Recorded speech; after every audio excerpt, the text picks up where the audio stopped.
Christy May Handayan will be discussing the perspective, followed by Miss April Makiring, Miss Jenny Malingin, Mr. Glenson Lim,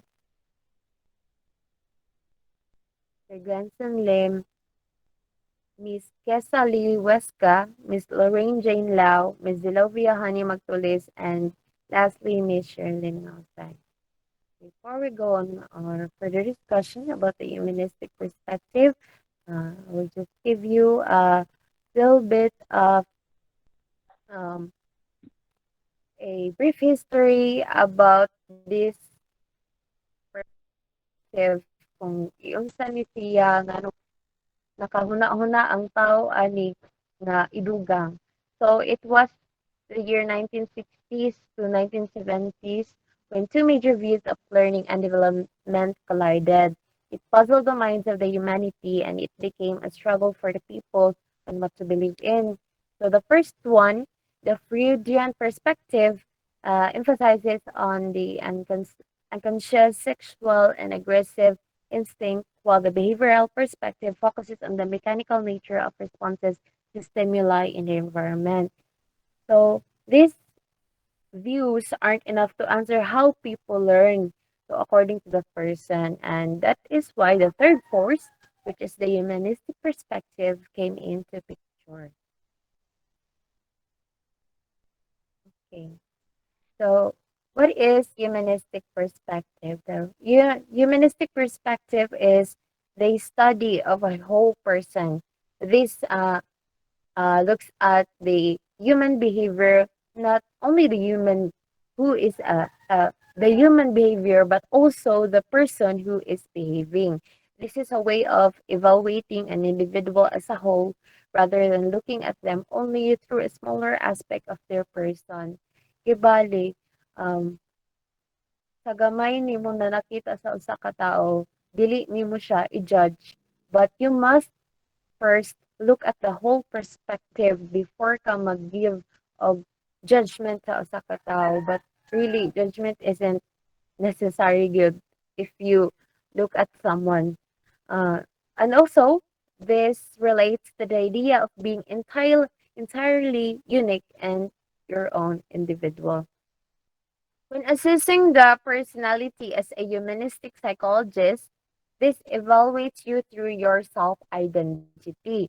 Kung unsa imong nakita sa imong kaugalingon and how you would personally answer the question, who am I? Kinsa man ko? So this question, natakol ni nato siya sa understanding the self sa first term. So, di tas bagay ta ato nga maghimo og essay. So, through that, nahimo nato nga give you atong self in a humanistic way.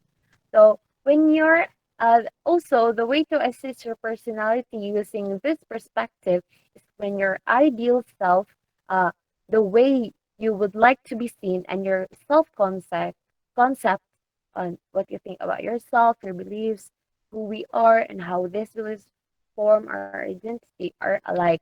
So if this ideal self and your self concept is like nagko and go on the same way, you are generally happy.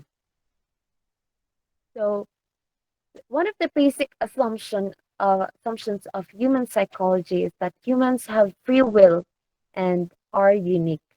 So all individuals are unique.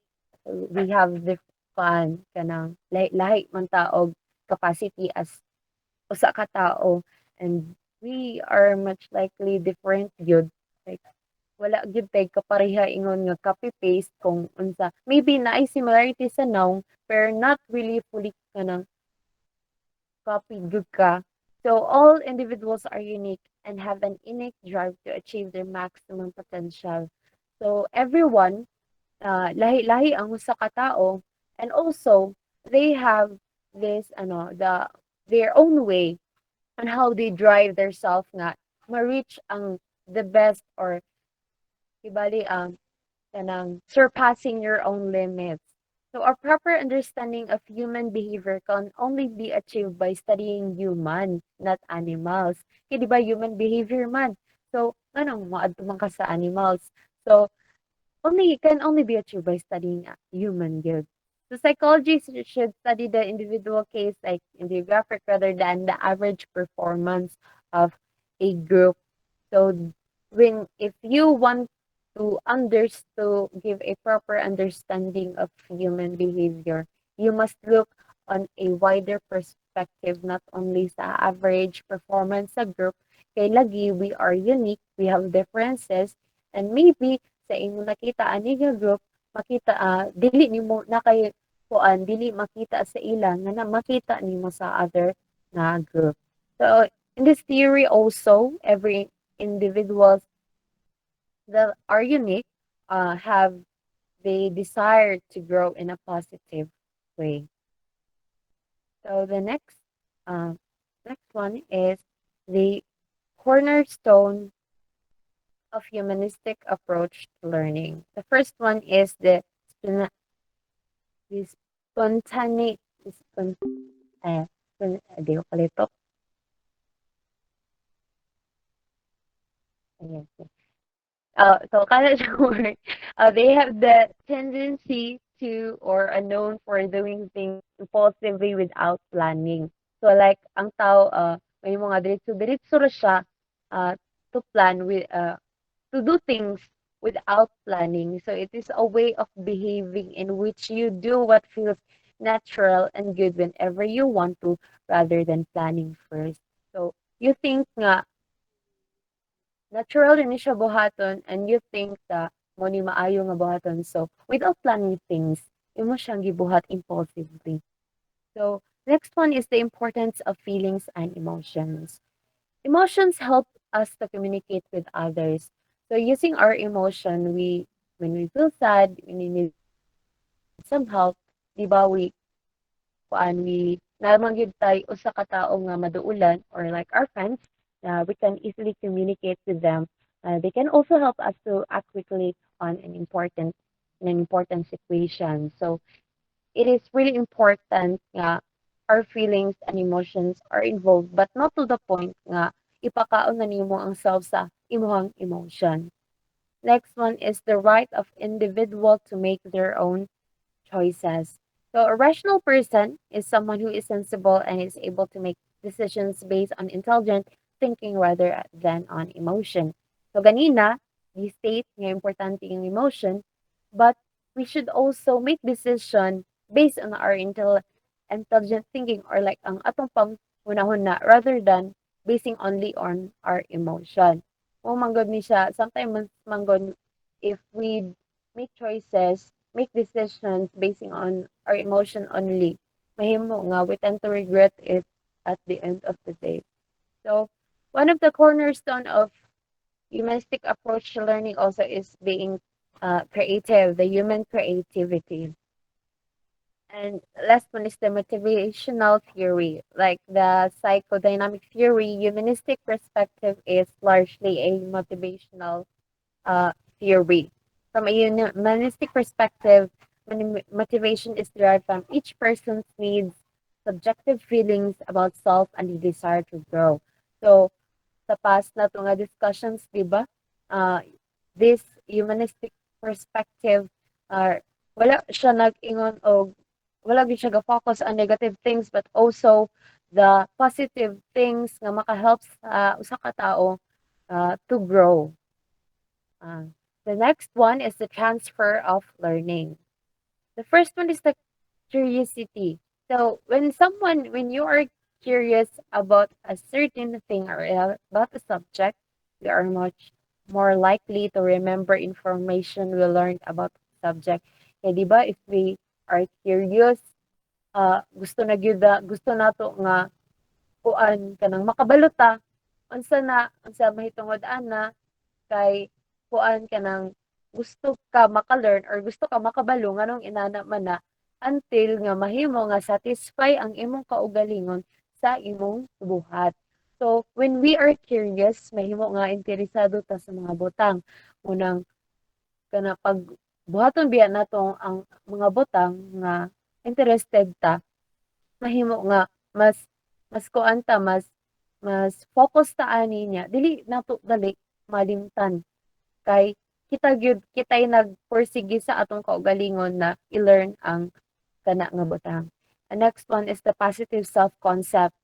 This is a growing belief about yourself that helps you to cope successfully with the events in your life and then to make a positive impact on the life of others. You are viewing yourself in a positive way, not on a negative way nga imong gi-degrade ang imong kaugalingon. When you view yourself positively, you're able to influence others to think positively sa ilang kaugalingon pod. Kay kuan man gud kung ang duha ka tawo negatibo mag-uban, mahimo nga negatibo pod ang resulta sa ilang decision.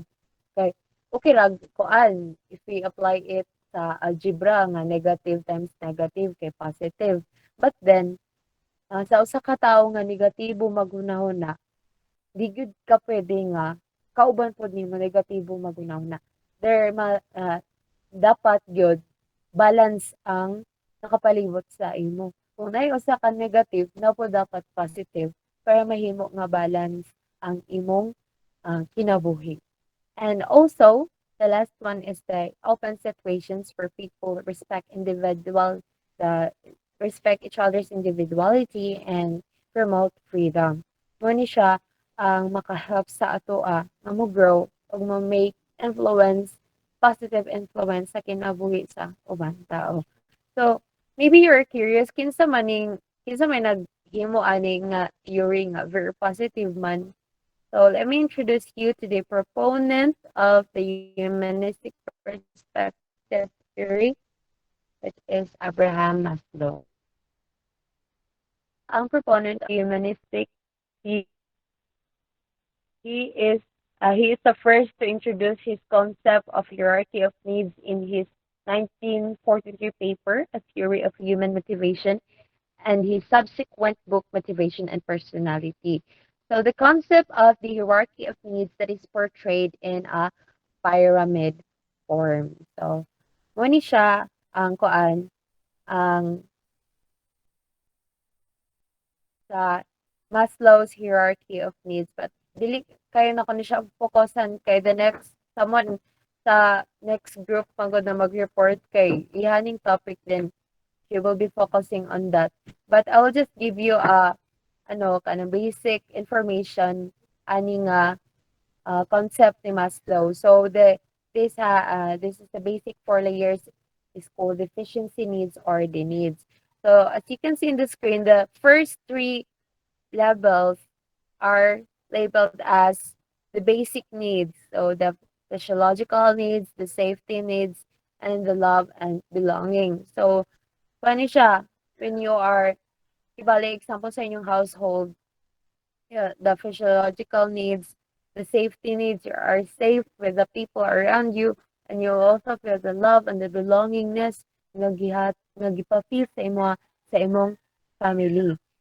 Physiological needs are those naging sa water, clothing, shelter, and food, and then safety is the protection, the security, and belongingness and the love. And the last, the two higher levels is the growth needs. Amo ni siya ang imong gikinahanglanon, the esteem and the self-actualization para mahimo nga mutubo ka aside from having the basic needs. So, one of the key elements of having a humanist perspective is the here and now. What matters most is the present, the current situation that you are facing. So this theory, wala gud siya nagdwell on negative things. Kay encourage ang tao ani nga theory to look on the brighter side, to focus on the present rather than the mga nangagi na nga mga butang. The phenomenology of an individual. When we say phenomenology, this is the ultimate source of meaning and value nga natong nakuha from lived experiences we have as human being. So the personal growth with it, which is the self-actualization. So this is giving emphasis to the personal growth of a person. So self-actualization, to Rogers, he called this as becoming a fully functioning. So self-actualization, in other term, is reaching self-satisfaction. Uh, According to Maslow, self-actualization means that there is more to life than absence of problems. O, di ba? Very positive yung kayo siya nga theory. The humanistic perspective maintain that we all have a drive towards self-actualization. So, as you can see sa pyramid nga hierarchy of needs niya, muna siya ang pinaka taas nga level. The self-actualization, or we can call it as the self-satisfaction. To become the best we can become in the context of our life. So, in conclusion, according to this theory, learners should be encouraged to develop a natural interest on educating themselves. So, one of the uh, classroom application here is the choice and the controls. The choice and the controls is this kind of the humanistic approach to on education to places a great deal of emphasis on students' choice and control over the course of their education. Uh, this allows students to focus on a specific subject of interest for any amount of time they choose. So humanistic teachers believe it is important for students to be motivated and engaged in the material they are learning. And this happens when the topic is something that students need and want to know. So kani siya, if we apply this on education, ako gyud kayo nga ga-focus ang kaning nga theory sa freedom sa students nga mopili kung unsa ang ilang gusto. And also the next one is the thought concerns. The humanistic education tends to focus on the concerns and the interest of the students intertwining with the intellect. It is believed that the overall mood and feeling of students can either hinder or foster the process of learning. Well, tinuod man gyud nga ang atong concerns and interest makaapekto gud siya sa atong pag-foster sa process of learning. So this theory focuses on dealing with the concerns and interest of the students. The next one is the whole person. The humanistic educators believe that both feelings and knowledge are important to the learning process. Unlike the traditional educators, humanistic teachers do not separate the cognitive and affective domains. So, the both whole person siya. So, the whole aspect sa usa ka tawo is important para sa learning process. And the last three is the evaluation. So self-evaluation, according to the humanistic educators, they believe that grades are irrelevant and that only self-evaluation is meaningful. Tinood man gyud nga, we should focus on learning. Yeah, humanistic educators disagree with routine testing because they teach students rote memorization as opposed to meaningful learning. But as you can see, we cannot really uh, we cannot really evaluate students if di ta maghatag sa ila examination. Unang na ay midterms, unang na ay finals examination, kay para makabalo ang teachers kung na ba gini siya na-learn sa past discussion. So, muna siya ang gituuhan sa humanistic educators nga irrelevant ang grades and that only self-evaluation is meaningful. The second to the last, the teacher is a facilitator. So teachers tend or the lecturers are tend to be more supportive than critical, more understanding than judgmental, more genuine than playing a role. Okay, humanistic perspective or humanistic theory touches the emotional aspect or the the ano sa students mga interest nila. So naga-touch gani siya kung unsa ang gusto sa student, kung unsa ang ilang kanang gusto matun-an. So it is all always about the student. And the last but not the least is the environment. So unlike the traditional learning na naar sa inside the classroom, so the environment is composed of two, the indoor and the outdoor environment. The environment in school which focuses their practice on humanistic education tend to have a very different setting than a traditional school. So it consists of both indoor and outdoor environments with a majority of time being spent outdoors. The indoor setting may contain a few tables and chairs.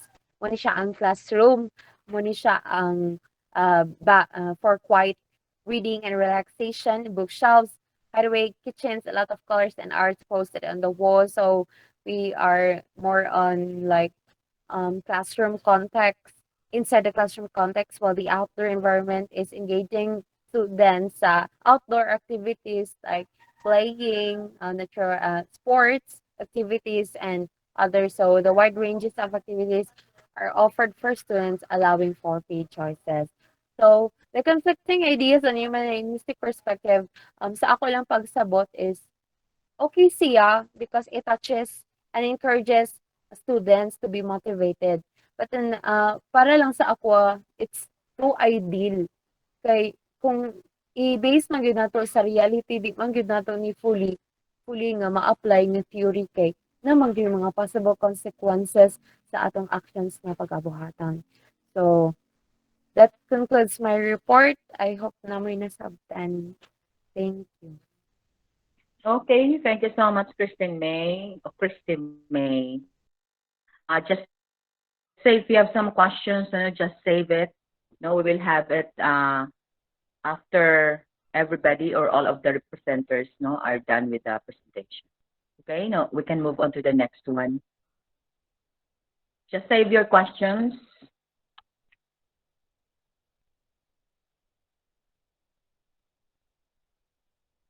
So, good morning, everyone.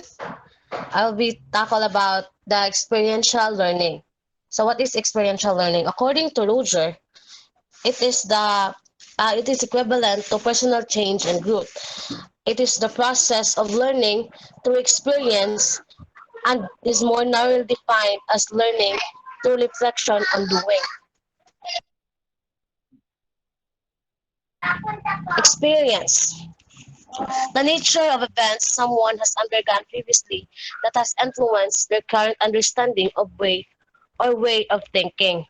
So the key factors that is the in this are what the students learn from the experience rather than the quality of the experience itself. So it is better that if you experience that thing, you should apply, you should learn and you should apply what you learn. Kasi useless din yung experience mo sa ganang bagay if you keep repeating the same mistake all over again. Now, as a student, mukha mo gitag cramming na mo cram kita siguro tag we keep on saying na unya na no dugay pa man ang deadline wala na, but then again pag nana ang deadline magkarakara na, pag nana ang deadline wala na bablang ko na una ba. So those experience nato na experience na dapat kanang ato na siya ikuan ba ibag-o, we should change, no, we should grow as a student and also a future educator. No, so students information learn through personal growth and development. So personal growth and development, Roger believed that a person's behavior is a factor motivated by self-actualization, tendencies to work and achieve the highest level of their potential and achievements. Next is people can learn through performing hands-on or minds-on experience. The hands-on or minds-on approach refers to active learning. So one is combines being both physically and mentally active when it comes to learning. Also, it is learning through discovery and exploration. So it is a centered approach addressing each student's needs and wants. So we have different way of coping things. We have different way of dealing no sa atong studies, sa mga lectures. So we need to know how can we learn, how can we do this, how can we cope this. And then the next one, learning from success and mistakes. So it helps students develop new skills attitudes, and problem-solving techniques. So through your success and mistakes, you will grow. You will you will develop new skills, gain something new about yourself. But if you keep repeating the same mistakes all over again, wala gyud mahitabo sa imuha. Bagsak gid ka, right? Next is it transforms problematic frames or references to make them more inclusive, discriminating, reflective, open, and emotionally able to change. Next,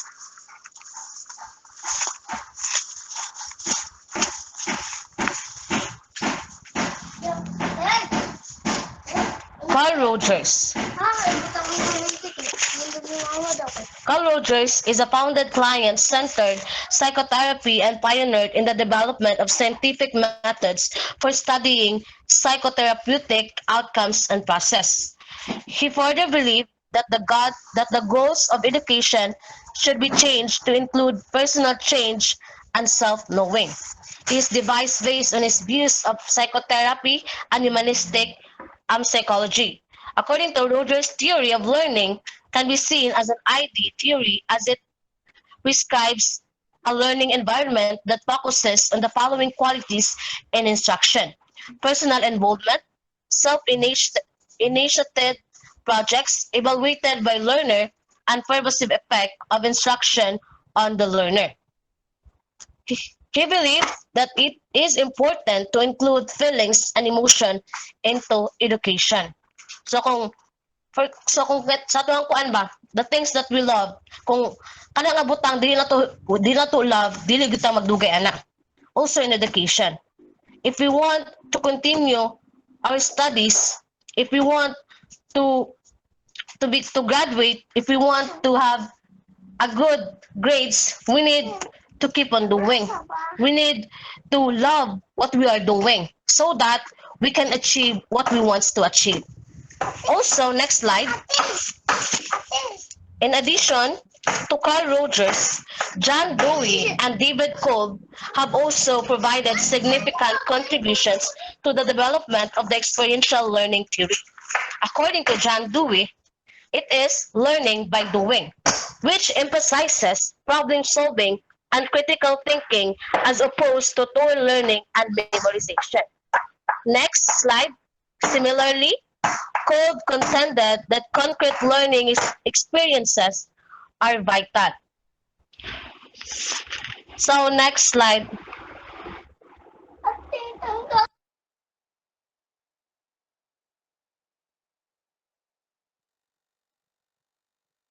Classroom application.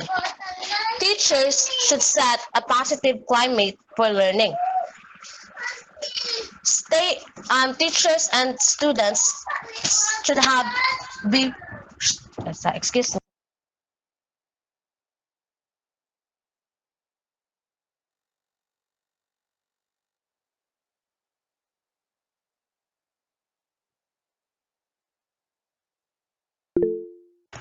Okay, sorry for that. Continue. So teachers should set a positive climate for learning. In order for both students and teachers to be comfortable, we as an educator should build a positive relationships through communication. We should be connected to our students so that they can be open to their experiences, and so that we could know how to answer, how they can learn. Next is clarifying the purposes of the learners. Teachers who clarify help students understand content and resolve confusion. Next is organizing and making available learning resources. Learning materials can significantly increase learners' achievement by supporting learning. For example, an educational video may provide a learner with new insight, and an appealing worksheet may provide the learner with new opportunities to practice a new skill gained in class. Next, balancing intellectual and emotional components of learning. In order for students and teachers to think right and stay focused. And the last is sharing feelings and thoughts with learners but not dominating. To make the students be more open about his or her thoughts and can freely share his or her experiences. So that would be my report. Thank you.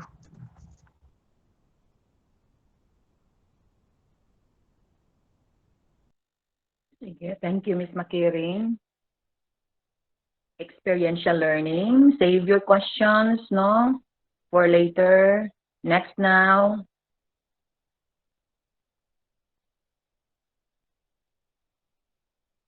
Good morning, everyone. Am I audible? Yes, Jin. So I will go into this. I will tackle I about the transformative learning theory. Transformative learning theory is defined as it transforms problematic frames or reference to make them more inclusive, discriminating, reflective, open, and emotionally able to change from the world itself. It is the process of transforming your perspectives or thoughts into something new, and for you to learn and grow. There are two basic kinds of learning. The first is the instrumental learning. It focuses on learning through task-oriented problem solving and determination of cause and effect relationships. Individuals are tasked with identifying the cause or effect of certain events or situation. The second one is the communicative learning. It involves how individuals communicate their feelings, needs, and desires. It refers to how a person assess their own feelings, need, and desire, and how they communicate with other people, and they gain they gain communicative skills and learn how to express their wishes, feelings, and emotions. Next, please. Next slide, please.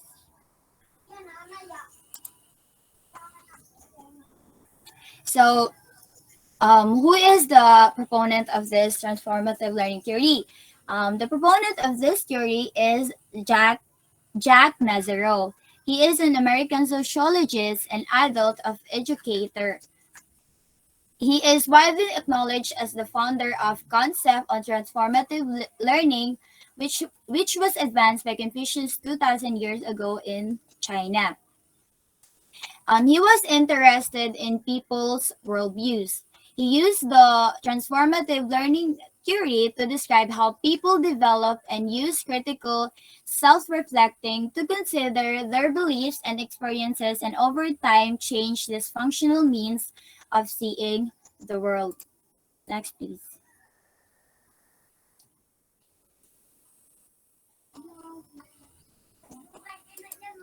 There are three major components of transformative learning theory. The first is the meaning structure. It is understood and developed through reflection. When we say reflection, it is a critique of assumptions. What is assumptions? Assumptions are the beliefs that uh, are are the things or the ideas that we believe that is true. Um, in order to A reflection is similar to problem solving. Mesereau talks about how we reflect on the content of the problem, the process of problem solving, or the premise of the problem. So, for example, we have an experience na um, we have that experience, and we reflect on that experience para um para kanang makuan nga, for example kanang murag nakasala ta, and then murag mag-reflect ta nga ay mali dito akong gibuhat ing ana imuhang i-assess imuhang kana imuhang mag undergo ka og self reflection. And then next is the meaning perspective. It is defined as broad sets of predispositions resulting from psychocultural assumptions which determine the horizons of our expectations. This is our point of view, meaning perspective. So we all know that we have different perspectives. Atong perspectives nagkalain-lain. So maong na ay mobitong na ay debate about, like for example, perspectives nimo sa politics, magka natay lahi-lahi nga ginatuuhan. That is why kailangan nimo ni siya i-assess para and kanang i-view nimo ang uban nga perspective para maka-learn ka. And the last one is the meaning scheme. It is the constellation of concept, belief, judgment, and feelings which shapes a particular interpretation. The meaning scheme or imuhang own nga imuhang na built na concept or belief along with when you are a child, or imuha na siyang na acquire during sa imuhang pagkakuan na or na shape nimo na during sa imuhang mga experiences. There are next please.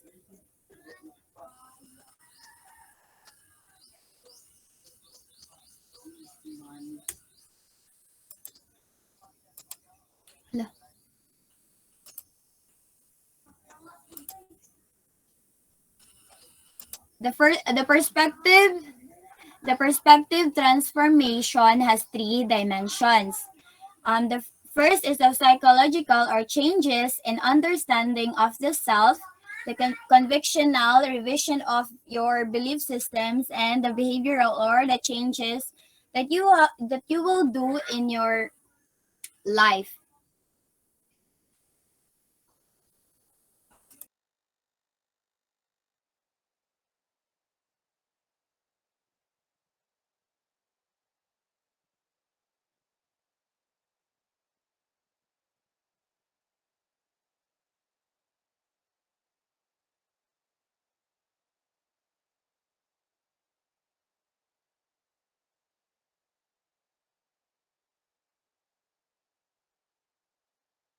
What happened to Miss Malingin? Na-out siya?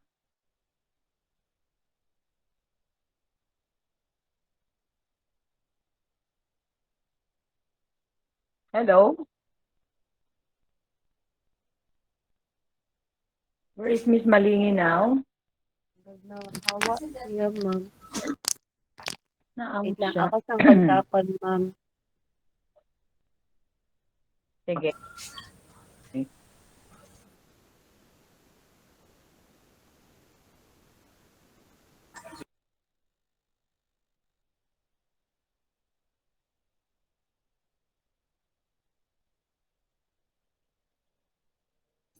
I'm sorry for the interruption that na left ko.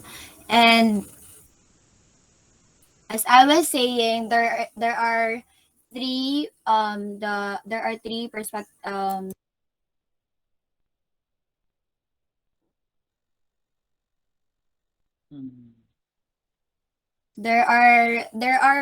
the three processes of perspective transformation: the psychological, convictional, and behavioral. In transformative learning theory, there are four ways or ang mga ways para maka-learn. First is refining or elaborating our meaning schemes. Second is learning new meaning schemes. Third is transforming meaning schemes. Fourth is transforming meaning perspective. Next, please.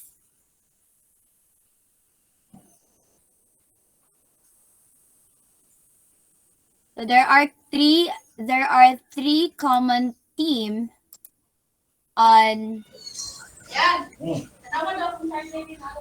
the transformative learning theory has three fundamental components that facilitate the learning and transformation of learning. So there are three common themes. First is the centrality of experience. It is the learner's experience that is the starting point and the subject matter. Experience is seen as socially constructed so that it can be deconstructed and acted upon. Such experiences would include what people do, what they believe in, what they can put up with, the way they react to certain situations, what they would be willing to suffer for, and moreover, their desires, perspectives, dream, and faith. To put it simply, this component explains their life stories so far and the experiences that they had. Second is the critical reflection. It is the response to an awareness of a conscious contradiction. The distinguishing characteristic of adult learning questioning the integrity of assumptions and beliefs based on prior experience. It often occurs in response to the awareness of contradictions among our thoughts and feelings and questions. In this way, we critically think and reflect on the experiences that we have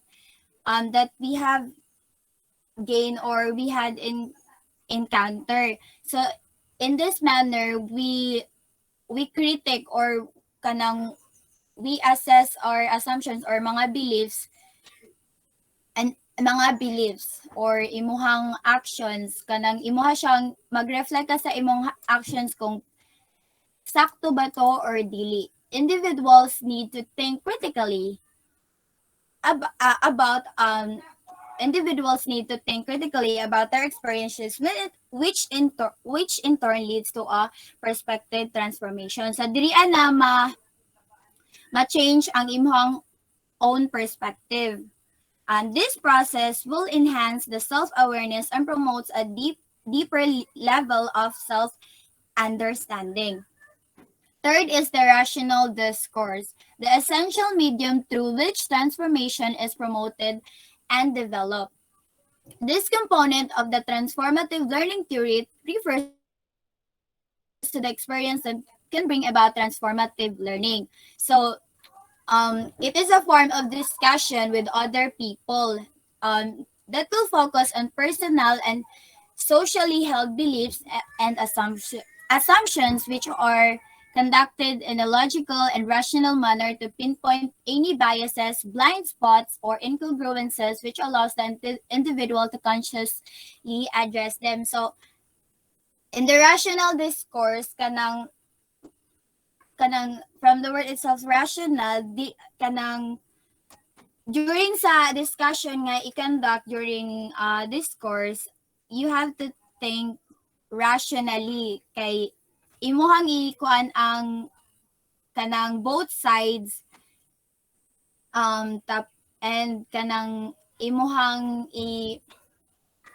kuan imuhang assumptions o assumptions sa uban imuha siyang i-compare and imuhang para ma-pinpoint sab nimo kung and you kanang you should not be biased with your thoughts and or your feelings or judgments kanang imuhang i-view ang both sides para makakuan og new nga meaning perspective. So basically, there are four phases of in the transformative learning theory. First is having an experience.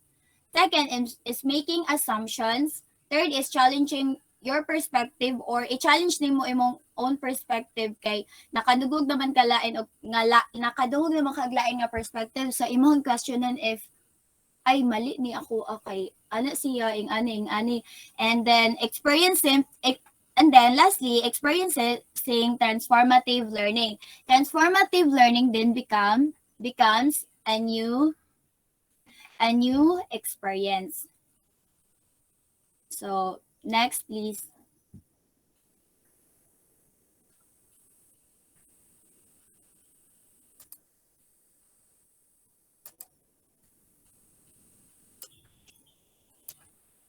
So there are no direct or accurate ways to apply this theory through the education, especially in adult, because of this application of the theory must be assess resiliency. So dili ni siya there are no specific kanang or this specific nga ways para makuan nimo ang isa ka estudyante nga mag-undergo og transformative learning kay he or she himself or herself should assess that kind of learning kay it's up to us a learner or a students nga mag-reflect sa iyang own nga perspective.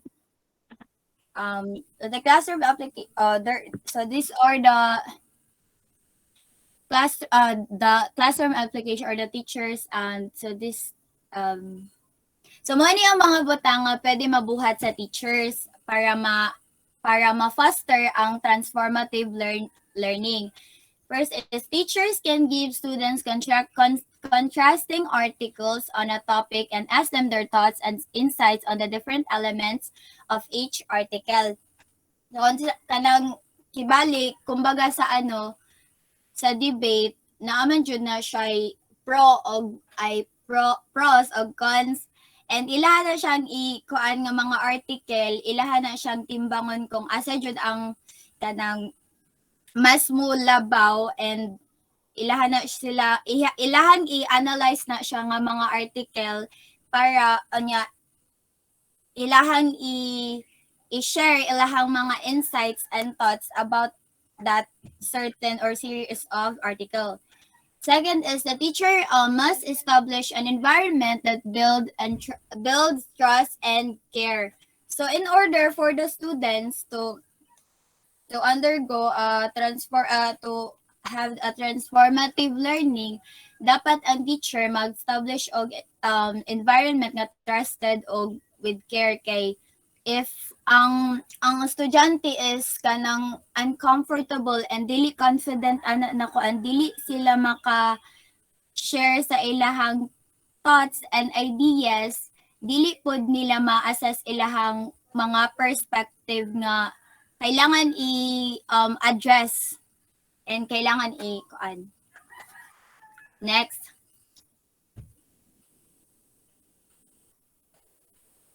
The teacher must facilitate effective learning methods, learners' autonomy, cooperation, and participation, such as conducting activities that support the critical reflection of the student. So, as I mentioned, kanang ang teacher must facilitate or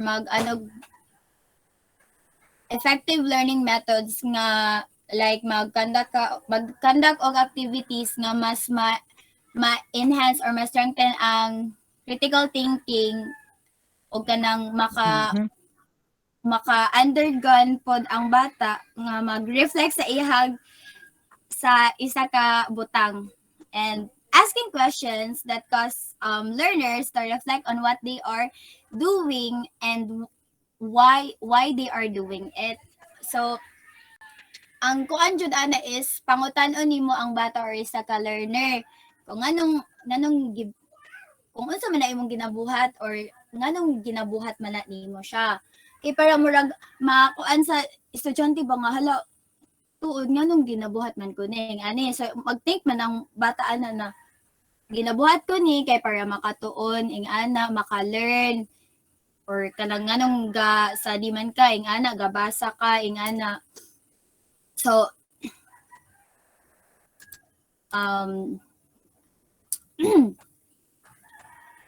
Is that all? individuals who are going such a transformative process are believed to completely rewire and transform their beliefs, assumptions, and experiences into brand new expressive perspective. That would be all. Thank you. Okay, thank you, Ms. Malingin. Let's proceed to the next.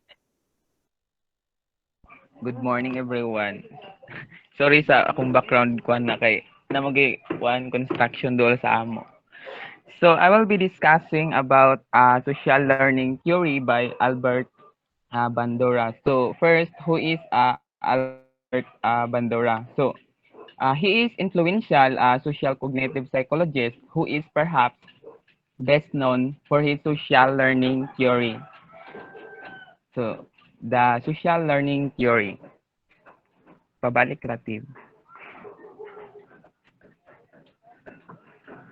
So, people learn through observation. Reinforce and punishment have an indirect effect on behavior and learning. Cognitive factors contribute to whether a behavior is acquired.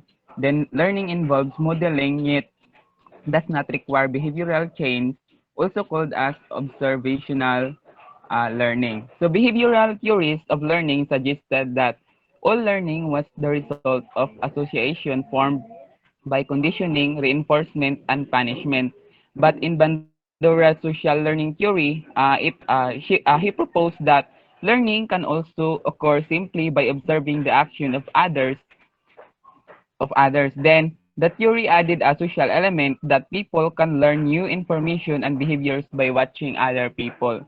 So there are three core concepts of social learning theory. First is the idea that people can learn through observation. Next is the notion that eternal mental states are an essential part of this process. Then finally, this theory recognizes that just because something has been learned, it does not mean that it will result in a change in behavior. So when the children see positive consequences of an action by others, they're more likely to incorporate that action into their own behavioral and skill sets. So Banduras goes to explain that most human behavior is learned observationally through modeling from observing others. One forms of idea of how new behaviors are performed, and on later occasion, this this coded information serve as a guide for action. So people can learn through observation. So one of the best known experiment of the social learning theory is the doll named Bobo. So Bandura demonstrated that children learn and imitate behaviors they have observed in other people. So in the experiment of the doll named Bobo, so the children in Bandura studies observed an adult acting violently toward a Bobo doll. So when the children were later allowed to play in a room with the Bobo doll, they began to imitate the aggressive actions they had previously observed. So after that, Bandura identified three basic models of observational learning. So first is a live model, a symbolic model, a verbal instructional model. So a live model which involves an actual individual demonstrating or acting out behavior. Then a symbolic model which involves real or fictional characters displaying behaviors in books, films, television programs, or online media. Then a verbal model which involves descriptions and explanation of a behavior. So observational learning does not even necessarily require watching other person to engage in an activity. So hearing verbal instructions such as listening to a podcast can lead to learning. We can also learn by reading, hearing, or watching the action of characters in books and films. So types of observational learning effect. So we have the inhibition, disinhibition, facilitation, and observational learning. So inhibition learning is which inhibits previous learning. So when you learn something that competes with other information and inhibits that previous learning from being expressed. So response inhibition happens when a person behavior gets punished. An example of this would be if a student were to just get up to go sharpen their pencil during class, and the teacher yelled at them for doing so without asking. By observing this, another student would know to get up during class to sharpen their pencil without raising their hand and asking. So next is the disinhibition. To learn exhibit behavior that is usually disapproved of by most people because a model the same without being punished. A reduction in fear by observing a model's behavior go unpunished in a third activity. So the response disinhibition occurs when someone knows they are doing something wrong but still gets away with it. So for example, one student sharpened the pencil during class, knowing that the teacher does not like it when the student do that in class. So but this student gets away with it. So the next student that wants to sharpen their pencil might think that they could get away with it as well. So next is the facilitation. So a model elicits from an observer response that has already been learned to be prompted to do something that is not ordinarily done because of insufficient motivation. So in response facilitation, learners are looking to see if the behaviors of someone they are observing are reinforced positively. So for example, if a student raises their hand and asks to use the restroom, and the teacher allows them to do so, so someone observing this might think if they raise their hand, they will be able to use the restroom as well. So the next one is the observational learning.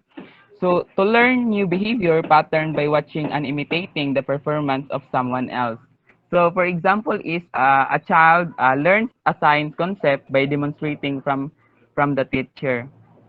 So we have motivation and reinforcement. So there are three kinds. So the direct reinforcement, vicarious reinforcement, and self-reinforcement. So the direct reinforcement refers to arrangement in which the reinforcer is obtained through completion of the task. Of course, when an individual watches a model platform, imitates that behavior and is reinforced or punished by some individual. So for example, if a child interacts with their peers in a group activity appropriately, so they are more likely to be invited to participate in group activities. Then, the vicarious reinforcement. Of course, when an individual observes another person, a model, behave in a certain way and experience a consequences perceived as desirable by the observer. And as a result, the observer behaves as the model.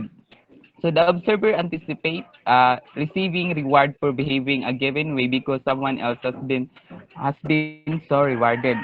So for example, in vicarious reinforcement is if a student who hear if a student who hears the teacher praise a classmate for neat penmanship on an assignment and who then carefully handwrites his or her own assignment. Then the self-reinforcement. Argue that self-reinforcement represents an essential facet of self-regulation in that individual regulate their behavior by making self-rewards contingent on self-prescribed standards of performance. So the individual strives to meet personal standards and does not depend on or care about the reaction of others. So for example, sa self-reinforcement is this a student who decide she will treat herself to dessert if she can complete one more chapter in her textbook. So self-reinforcement process have played a prominent role in behavioral theories of self-regulation. So sometimes referred to as self-control or self management. So reinforcement and punishment both are essential factors in observers' motivation to replicate the behavior they have done. So mental states are important to learning. So Bandura noted that external environmental reinforcement was not the only factor to influence learning and behavior, and he realized that reinforcement does not always come from outside sources. Your own mental state and motivation play an important role in determining whether a behavior is learned or not. So he described intrinsic reinforcement as a form of internal rewards such as satisfaction and sense of accomplishment. Uh, this emphasizes on internal thoughts and cognition, help connect learning theories to cognitive developmental theories. So learning does not necessarily lead to change. So in many cases, learning can be sent immediately when the new behavior is displayed. But sometimes we are able to learn things even though that learning might not be immediately of use. So while behaviorists believe that learning led to permanent change in behavior, observational learning demonstrates that people can learn new information without demonstrating new behaviors. So observational learning could not occur unless cognitive processes were at work. These mental factors mediate in a learning process to determine whether a new response is acquired. So behaviors learned through modeling. Therefore, individuals do not automatically observe the behavior of a model and imitate it. So there is some thought prior to imitation, and this consideration is called mediational process. This occurs between observing the behavior and imitating it or not. So there are four mediational process proposed by Bandura. So first is the attention. So the individual needs to pay attention to the behavior and its consequences, and form a mental representation of the behavior. So for a behavior to be imitated, it has to grab our attention. We observe many behaviors on a daily basis, and many of these are not noteworthy. Attention is therefore is extremely important in whether behavior influences others imitating it. So the second one is the retention. So it is how well the behavior is remembered. The behavior may be noticed, but it is not always remembered, which obviously prevents imitation. It is important, therefore, that a memory of the behavior is formed to be performed later by the observer. Much of social learning is not immediate, so this process is especially vital in those cases. Even if the behavior is produced shortly after seeing it, there needs to be memory to refer to. So the third one is the reproduction. This is the ability to perform the behavior that the model has demonstrated. So we see much behavior on a daily basis, so that we would like to be able to imitate, but that not always possible. We are limited by our physical abilities, and for that reason, even if we wish to reproduce behavior, we cannot. This influences our decision whether to try and imitate it or not. Uh, the last one is the motivation. So the will to perform the behavior. The rewards and punishments that follows a behavior will be considered by the observer. If the perceived reward outweigh the perceived cost, then the behavior will be more likely to be imitated by the observer. So if the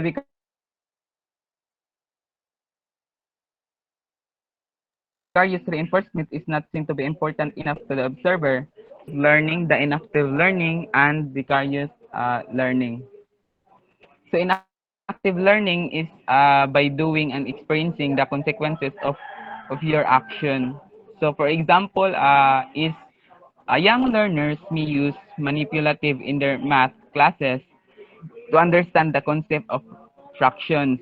This tactile experience allows learners to see and feel objects, understand basic concept rather than memorizing the procedures.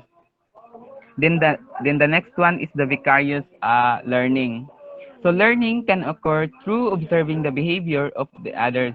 Such social learning is effective without the need for the observer to experience feedback directly.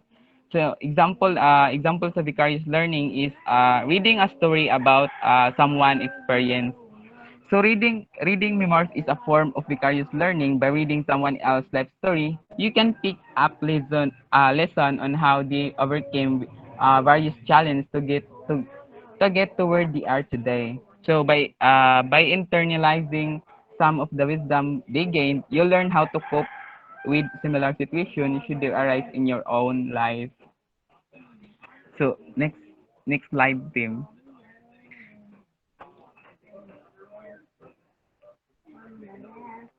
Next pa. So, the classroom application of social of the theory social learning. So, using Bandura social learning theory in the classroom can help students reach their potential. Teach this potential. Students do not only imitate each other but also the teacher. Being a good role model open to all the students and holding the students to a level of responsibility will be imitated by the students. So managing the classroom. So teacher can use positive and negative reinforcement to motivate students to perform certain behaviors. So, for example, is verbally praising a student who is staying on task, participating, or showing up prepared to learn on consistent basis. The next one is making transition of clarifications. So teachers can use physical and or verbal cues to elicit student attention. So for example is initiating a call and a response using a hand signal or pointing to an object. Then the planning for instruction. So the teachers should incorporate multimodal learning to help students retain new information. So for example is presenting new content through visual, auditory, kinesthetic modes. Then supporting intrinsic motivation. So the teacher can use rewards and rewardment to help students develop confidence, self-efficacy, and a love for learning. So, for example, is offering a verbal praise or constructive feedback in regards to progressive tracking and goal setting. Then, incorporating collaborative learning. So, teacher can create time in each lesson for the students to practice and learn with diverse students in a low stakes activities. Then, gamification and simulation.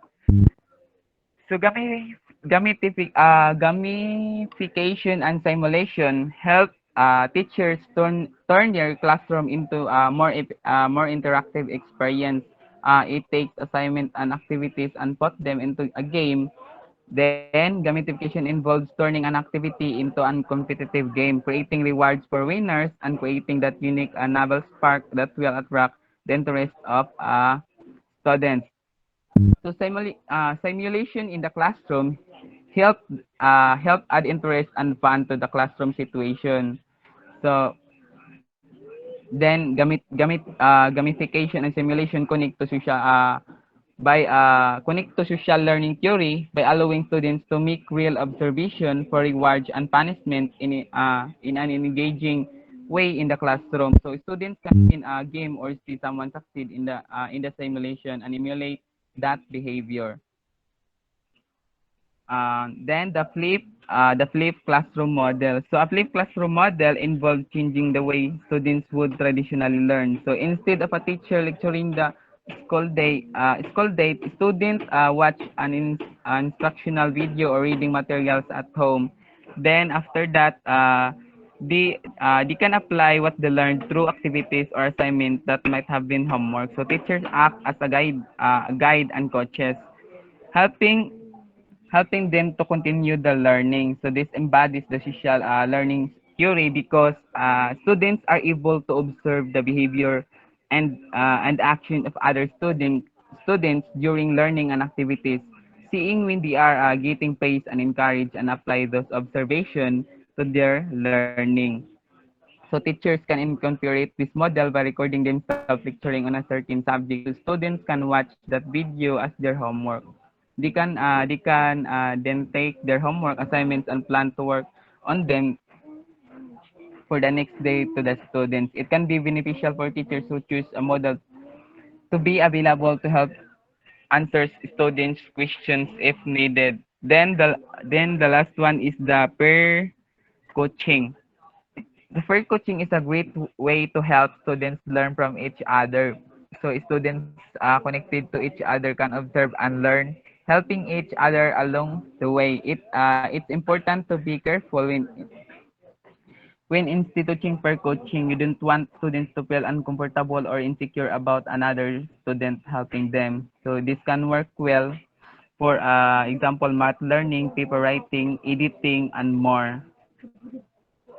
So we have the strength of the social learning theory. So the social learning theory is incredibly flexible in explaining person various ways of behaving and learning. An environmental change can lead to a behavioral one. The social learning theory explains that learning can happen in a various ways, including observation and direct hands-on experiences. The social learning theory has been applied in many settings that have consistently show strong relationship between social learning concept and behavior. Then the social learning theory does not consider the aspect of accountability in action. The theory suggested that how a person behaves is primarily down to a context rather than how they process information. So that's all of my part. Thank you for listening.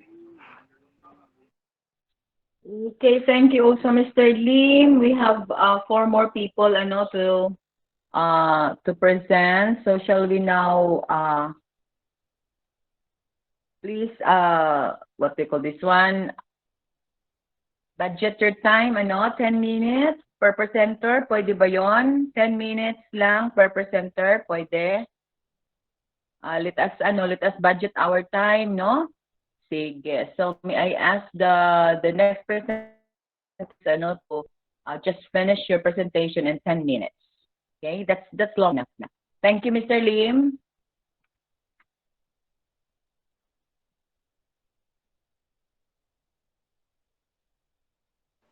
So, Who good is morning, next? am I audible? Good Yes, morning. please. Okay, thank you.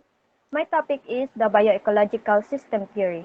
And the bioecological system theory posits or hypothesizes that human development is a transactional process in which an individual's development is influenced by his or her interactions with various aspects of their environment. In bioecological system theory, it presents child development with the context of relationship system that comprises the child's environment.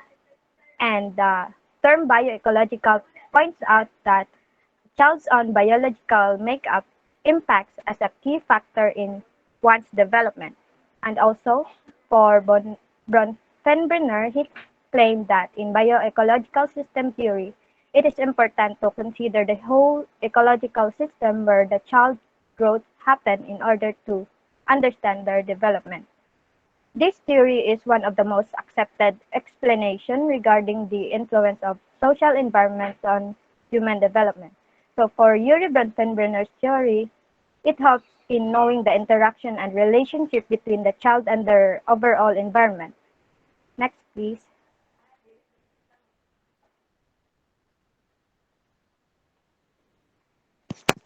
Next slide po.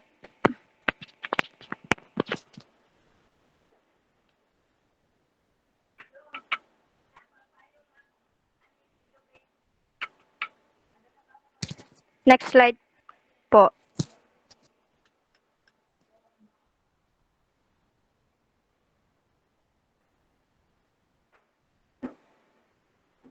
So, bioecological system theory. So this is the ecological model of Yuri Bronfenbrenner.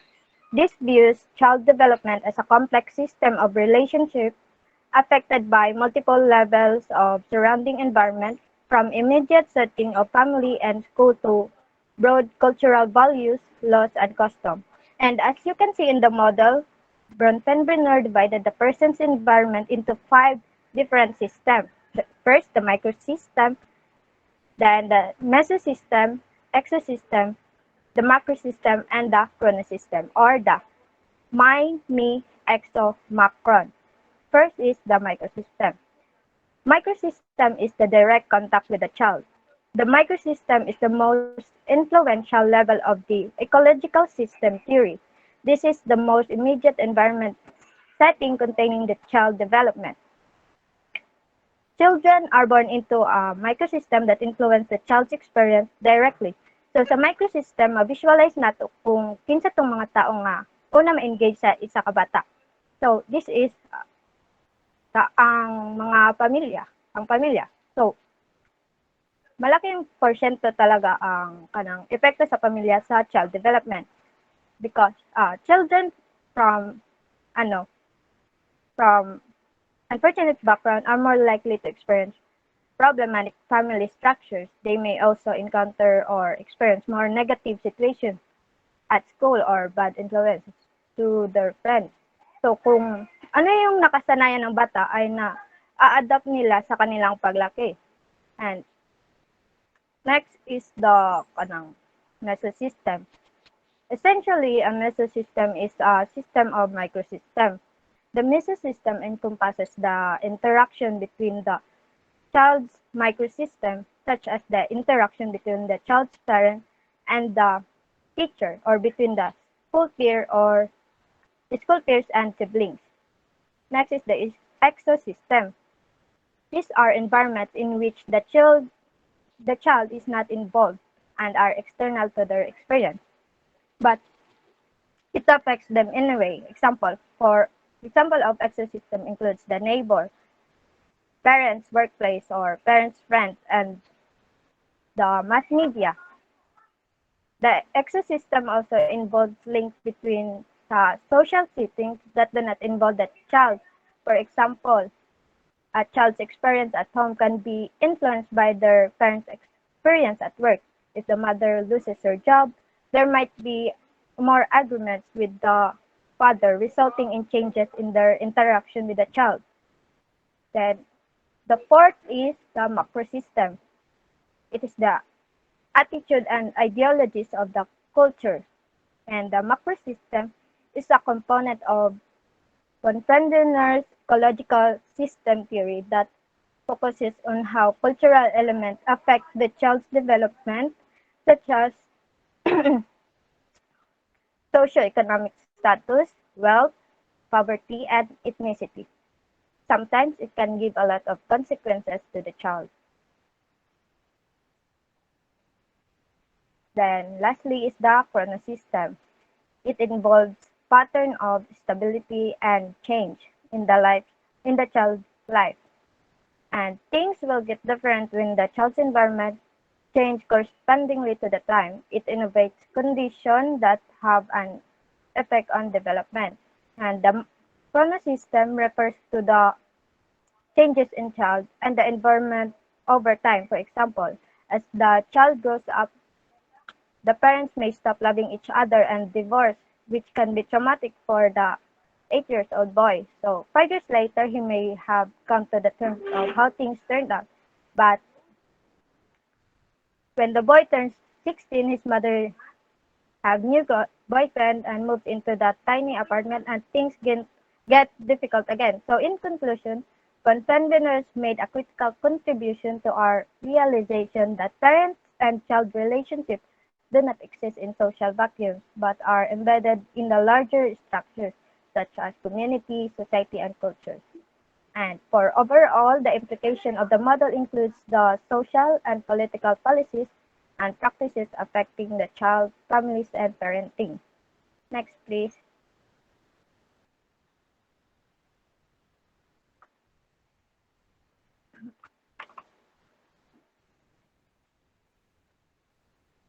So, this is Yuri Bronfenbrenner. He was a Russian-born American development psychologist who is known for his ecological system theory of child development. Next po. For the classroom application, there, um, there are many possible ways to use the model as for teacher and parents. For teacher purpose, teachers can use the model to create personalization learning experience for the student. Then, second, the foremost feature of teaching strategies stemming from this model is the incorporation of interpersonal relationship between the teacher-learner and the learner-to-learner, with supportive learning environment to create effective learning opportunities.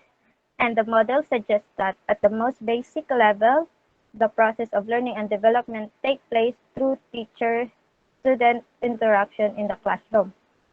Then, and also, action and word must be tallied to each other as it will influence the child development. And for Bonfenbiner says that we must practice what we preach and remember that as we do and say. Next po.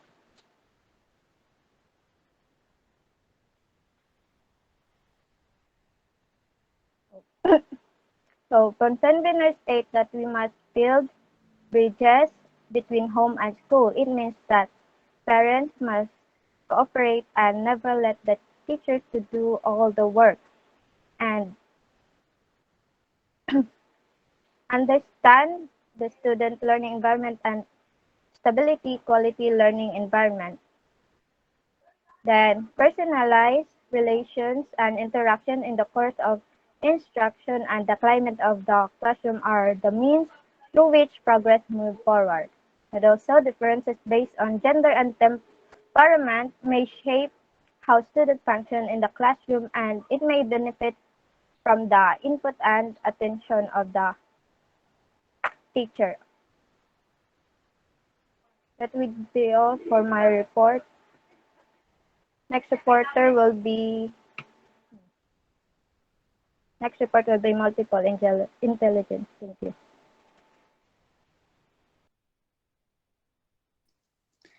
Good morning. I am going to report the assigned topic entitled Howard Gardner's Theory of Multiple Intelligence.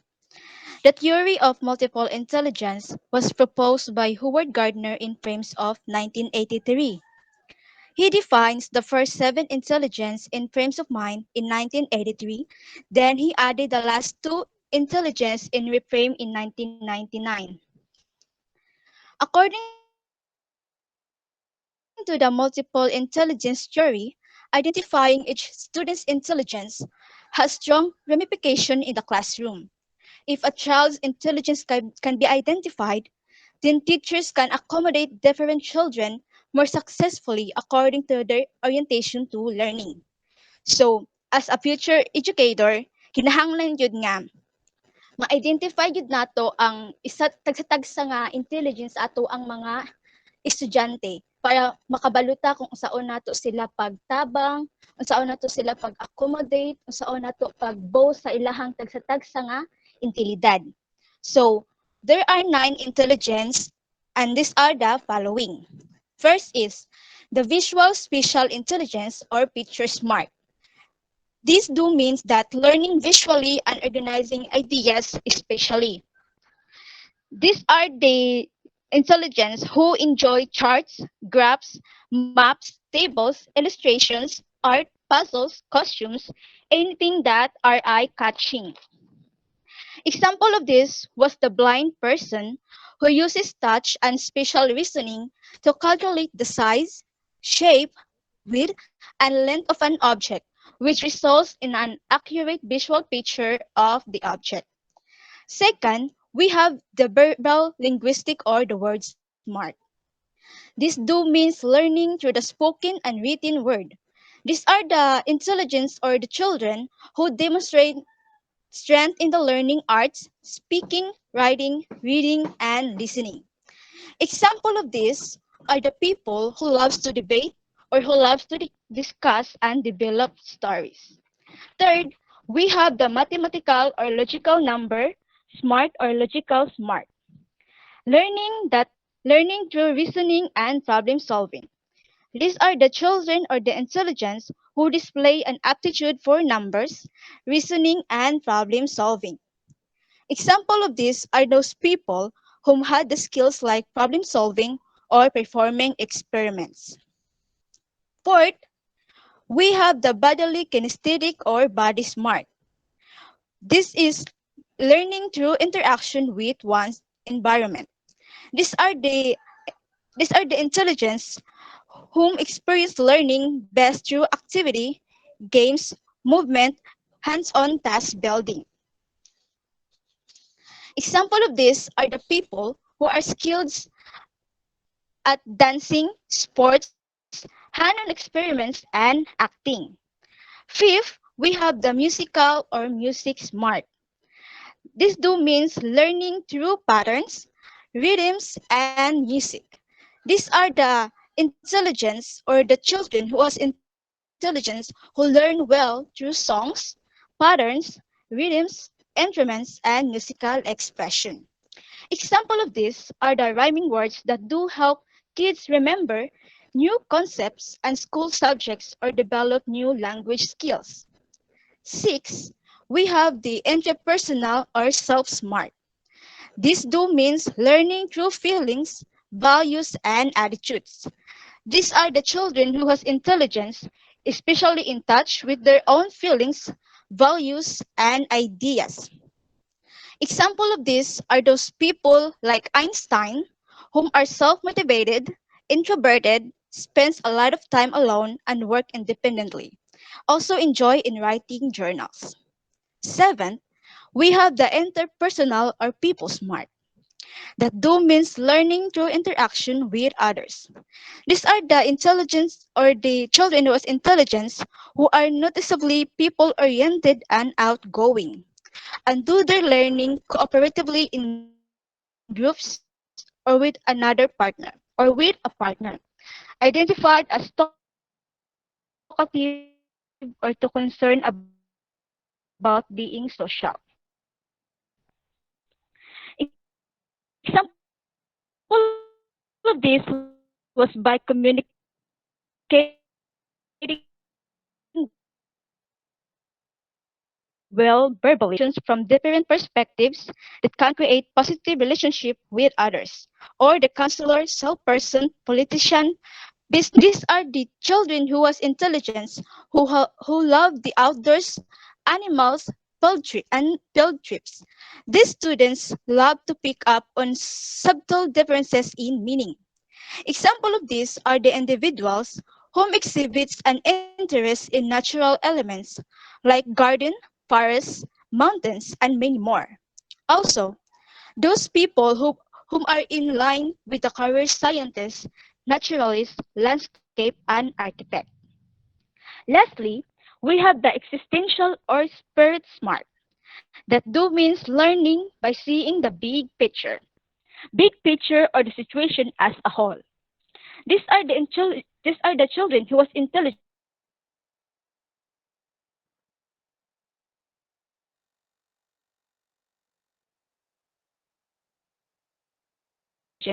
who learn in the context of human characteristics, sensitivity and capacity to tackle deep questions about human existence. Example of this are the individuals whom are unafraid to challenge the norm. These are individuals who have the ability to use metacognition or being aware of one's awareness to ask the big questions to seek answers to them. The theory of Howard Gardner multiple intelligence are very important for students, teachers, and education. For this theory will allow students to realize their own strengths in learning and will give the teachers the opportunity to understand the dynamics of the classroom. Next, please.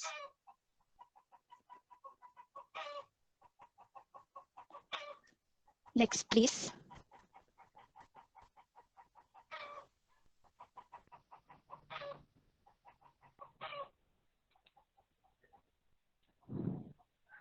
The classroom application. By understanding how kids learn best, teachers can allow pupils to demonstrate the understanding of a subject. So, if we will going as a future educator, kung masabtan gid nato ang kung aha gid mas improve or mas labaw gid ang atong mga estudyante, maka matagaan nato sila og chance nga kanang ipakita nila or ilang i-show sa ato i-show kung unsa gud ilaha yung nasabtan by using their own intelligence. The teacher selects a number of interviewing teams that span the curriculum and allow students to choose which group they want to be a part of. For example, the teacher selects a number of interviewing teams that span the curriculum and allow students to choose which group they want to be a part of. For example, the teacher selects a number of interviewing teams that span the curriculum and allow students to choose which group they want to be a part of.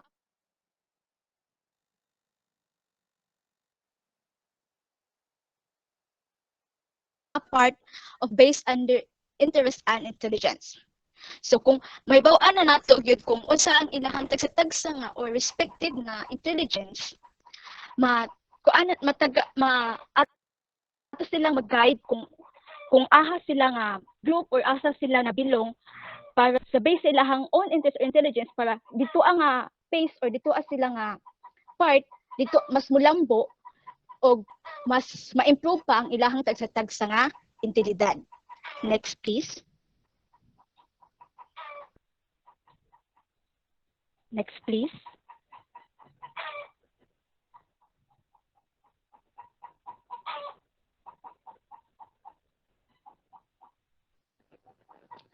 The classroom teacher has cleverly given the students an entry point into the learning to help them engage meaningfully into reading and writing.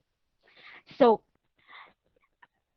knowing nga naitagsa-tagsa nga intilidad ang bawat estudyante nato or bilang isa pod ka teacher educator kanang knowing nga nahibaw-an na nato ilahang kuan ilang intilidad makabalot ta kung unsaon nato pagtabag sa ilaha nga sa dili lang sa tagsa-tagsa nila nga intilidad kundi pati pod sa bilang ilang katayuan bilang isa ka estudyante nga dili lang sa katong tagsa-tagsa nga intilidad kundi pati pod sa estudyante nga mo engage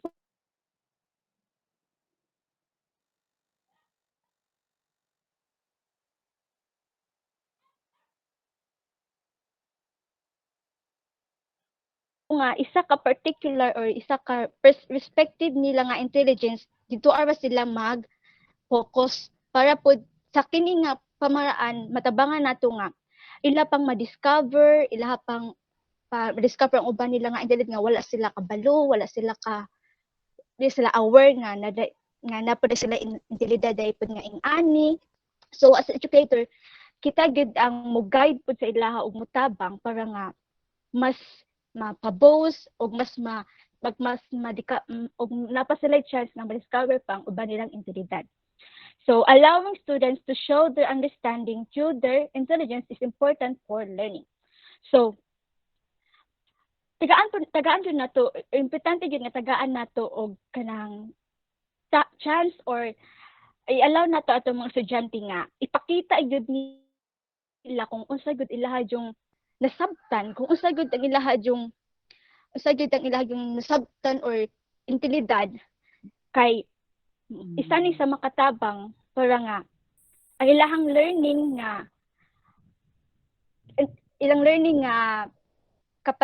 capacity Lauren kay Jane, mas your time ma-improve is pa or almost mas up. Lauren Jane, your time is almost up. yes ma'am. Next please.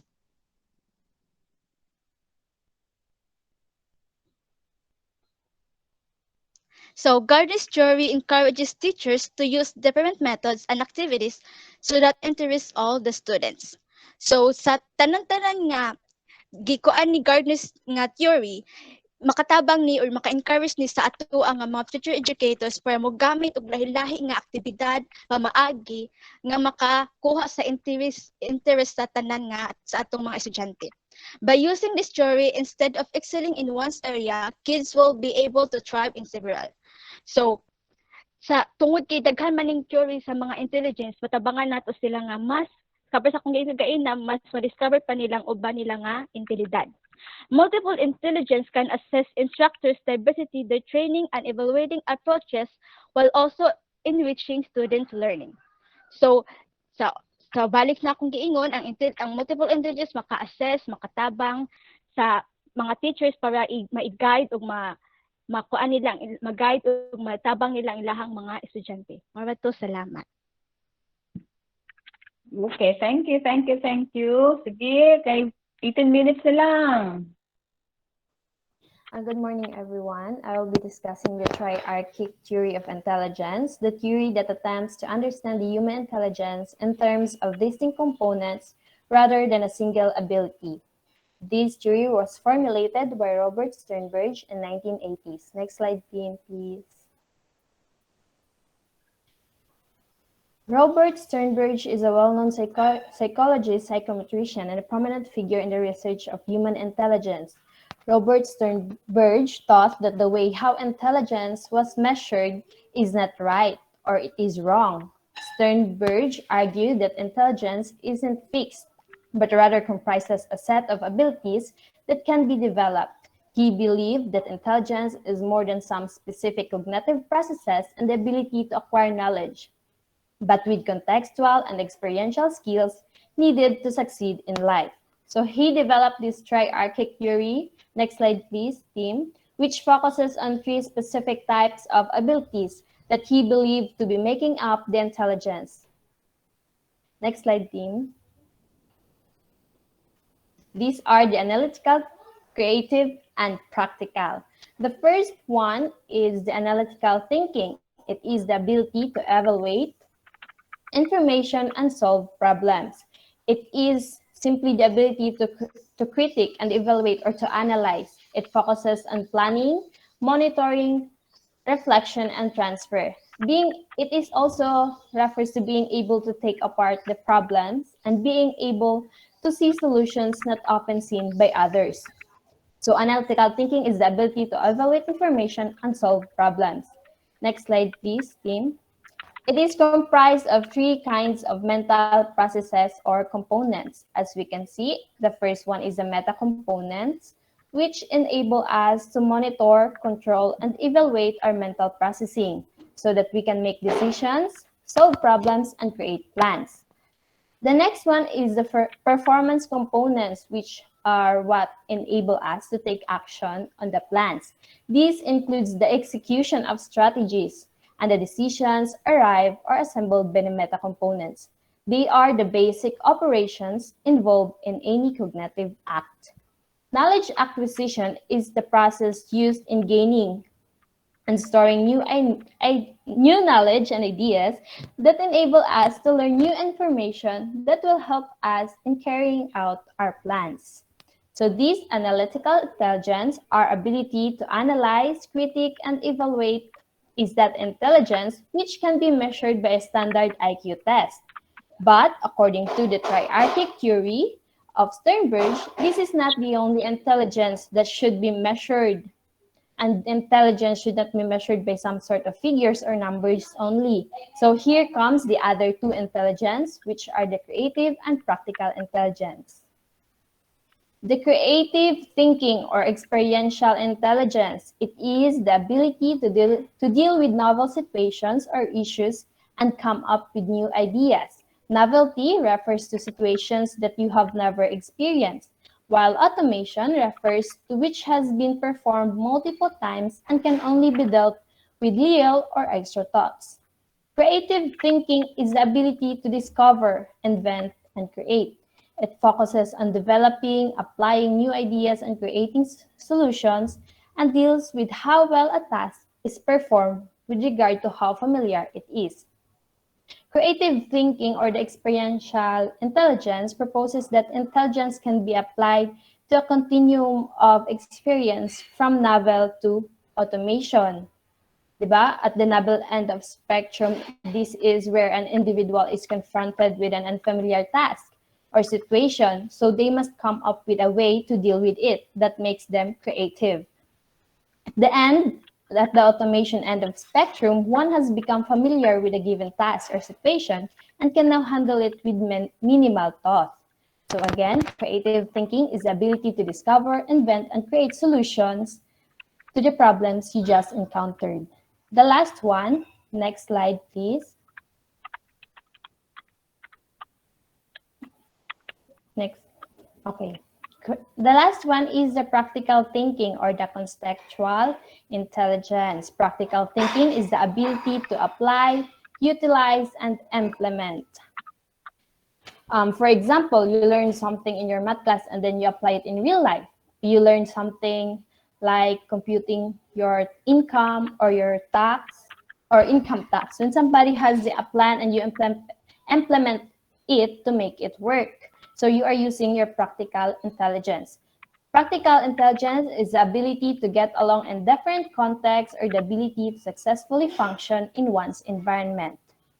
And in order to successfully function in one's environment, you have to consider these three Things which are to adapt, to shape, and to select. Adaptation is to change within oneself. Means you have something in you that you have to change in order to function in that specific environment. Adaptation occurs when one makes a change within oneself in order to better adjust to one's surroundings. The other one is shaping, which refers to changing something within the environment. It occurs when one changes the environment to better suit on one's needs. And the last one is the selection, or which is to choose or to replace the environment. According to our first box, selection replaced the previous and satisfying undertaken when a completely new and alternate environment is found to meet individuals' goal. The last one, this practical thinking, asserts that intelligence is intertwined with the individual's environment. Intelligence is based on the way one functions in their everyday circumstances, including their ability to adapt to one's environment, select the best environment for oneself, or shape the environment to better fit one's needs and desire. So we all have these three things, these three abilities, only that there are some of us who are good in one of these abilities, like some of us are not as analytical and practical as others. But these abilities can be developed, improved, or enhanced. That is why teachers are encouraged to apply this theory in the classroom. Next slide, team, please. By emphasizing the applications of this theory. Application, classroom application. Excuse me. Sternberg's triarchic theory of intelligence can be applied in the classroom to help each student learn to their highest potential by assigning different types of problems and homeworks and tests. Like for example, for analytical students, we have the problems with straightforward answers. We can use formulas and with clear directions. And then the problems that can be solved in many ways can be beneficial to creative thinkers. And the real world examples and word problems can help the practical intelligence. Next slide, team. For instance, in mathematics, a variety of types of homework will enhance the students in these three aspects, like having a day each week for group work, for students to work on a variety of different problems to help each student excel. Next slide, team.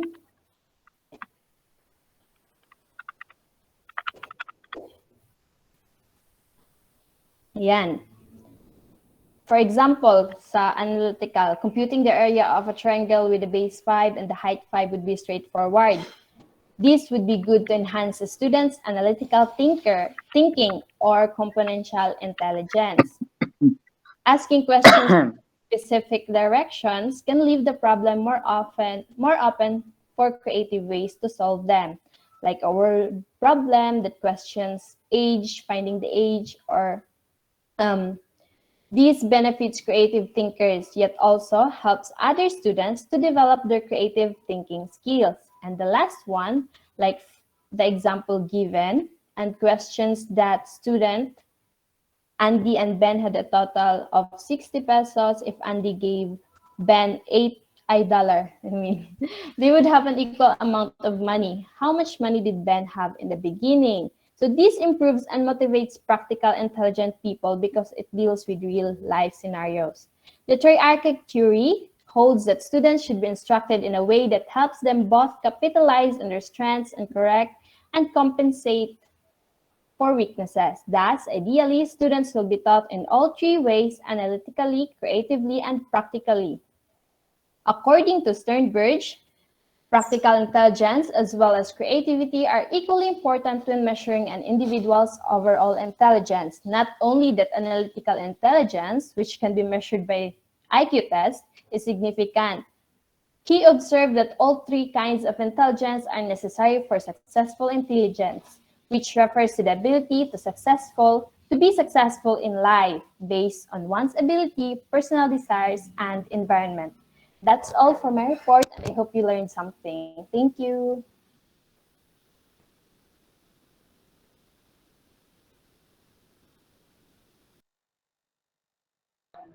Good morning, ma'am. Am I audible po?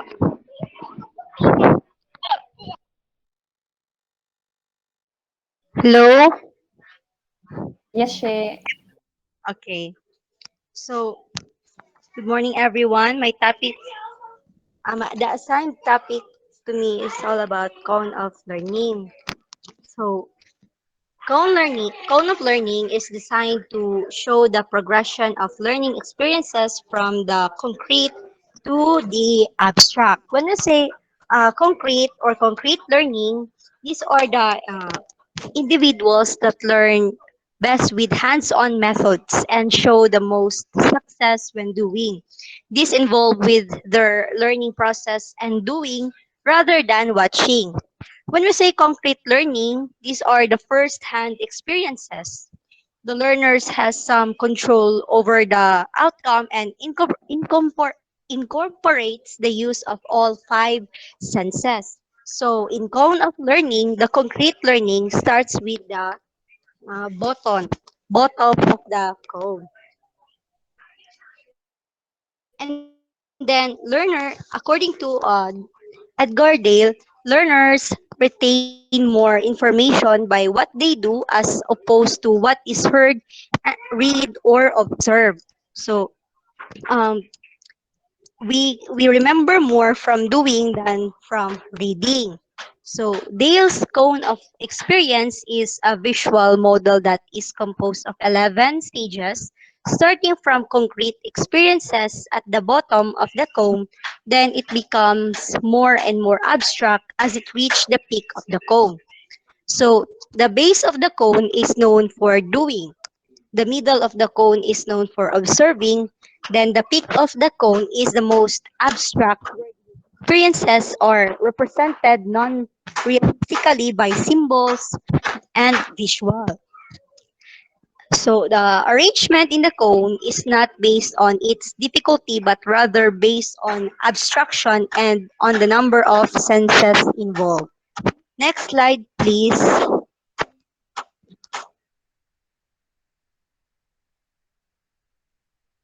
The proponent of this theory, which is cone of learning theory, is Edgar Dale. He was born on April 27, 1900s and died on March 8, 1895. 1985.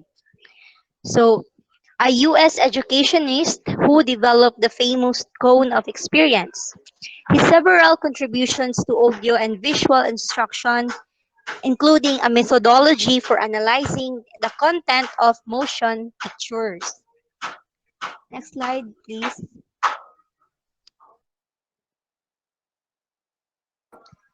Dale was a professor of education at Ohio State University. He is also the most famous concept was called the cone of experience, a graphic depiction of the relationship between how information is presented in instruction and the outcomes of the learner for the learners. Next slide, please.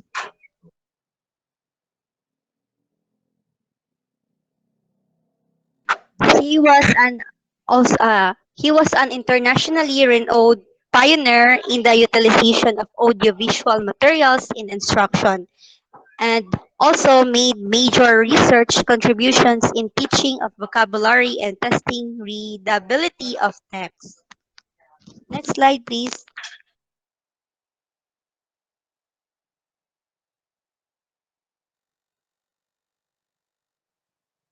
So here is the classroom application for the cone of learning. It allows teachers to understand how to increase the retention rate of the learners by involving the learner. This means that while the learner participate and get involved in the learning process by expression, they awaken the sensory organs. And according to Dale on 1938, he taught teachers that they should help their students learn how the media affects us and to critically evaluate it. So, teachers must evaluate the benefit of the learning versus the amount of the time requited in the lesson. This is to show also show how it affect the use of instructional media to help students more from concrete to abstract thought. So that's all of my report po. Okay, thank you. Wow. 2 minutes na lang to 12 o'clock. Now you're able to really do it very quickly. Thank you so much for that. Thank you all the presenters for today. I know you would really wanted to make your presentation comprehensive, and I noticed na talagang nagre-research kayo no for some additional information no or content sa inyong assigned topics, and that is very well appreciated. No, thank you so much. However, we do not have talaga no the time to really elaborate. Sige. So, mayroon akong instead of asking questions no sa inyo, I actually prepared here some questions na everyone should answer doon sa classroom natin. It is assigned per group. So, like for example, ang group 1 will answer one question, no, assigned to them, and then group 2, and then the rest of the groups also. No, may mga assigned questions. Just check your Google Classroom. Kaya I am posting the question now. Wait lang kasi ang internet ko ay biglang humina at hindi ako wait lang ha. Wait lang. So, you can do this, I'll give you naman mga 5 minutes siguro during your spare time to answer the question. Just one question lang naman about the theories that are presented no this morning by our peers, no, by our classmates. Wait a minute kasi parang nawala yung ko. Dali ha.